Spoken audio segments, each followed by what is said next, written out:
And so she died for a minute and a half, clinically fucking dead. They kept fucking trying to restart the heart. So I was like, what happened? What was it? She said I was floating. Every iota of responsibility I ever felt in my life was gone. She's like, I felt free. So when I was having my shit 3 months ago, and the doctor was like, you got a 20% chance of living, I was sitting there going through all the fucking shit in my head about like, all right, well, this is it. You've spent your life with your head up your ass, fucking trying to figure out who you are. Go ahead, look at your head and heart. This is it. This is the big moment. Like, what are your thoughts? What's going through? I was just I was grateful more than anything else. I was like, what a fucking journey. Like, yeah, and I'm 47 and it seems short, but fucking like, you gotta admit you did more than fucking most people get to do, and maybe that's why it happened at an early age, because you weren't gonna get the rest of this time and shit like that. But like, I wasn't mad. I wasn't like, fucking, why, this is unfair. I remembered like, there's a issue of Sandman, which I absolutely love, Neil Gaiman's comic book series back in the day. And in like, after the first story arc, we meet his sister, the main character's Dream, Morpheus, the character of Dream. And they don't tell you right away that she's Death. As you're reading the issue, you're like, oh shit, I think she's meant to be Death.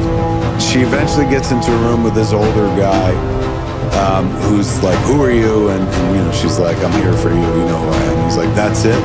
He's like, oh my God, I did all these things, I worked my fingers to the bone, and what did I get? This is it, what did I get? And she says, you got what everybody get. You got a lifetime. And as I was laying there, I was like, oh my God, I got a lifetime. Like, that's what it was. Nothing more, nothing fucking less. And I did some shit in it, and now it's gonna stop, and people are gonna go on without you, and that's not terrible.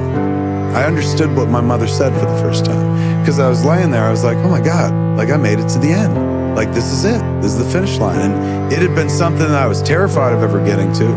But then when really kind of faced with it, I was like, oh, like I'm done. Like, I'm not scared that I'm done. I'm actually kind of relieved that I'm done. And like, fucking like, I didn't get killed, and I wasn't home invaded. A shark didn't eat me. All the things that like I've been terrified of my entire life, like I don't have to think about it anymore. I made it to the end, and it's kind of okay. Fear just went away, and it seemed logical. Like, of course it's over. Like, things end.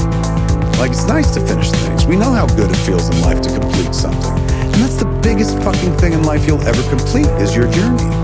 So I didn't walk away going like, I gotta do more. Like, I gotta fucking live life to the fullest. I just gotta keep doing what I've been doing. Like, living life the way I enjoy it, trying to do things. Sometimes they work, sometimes they fail and shit.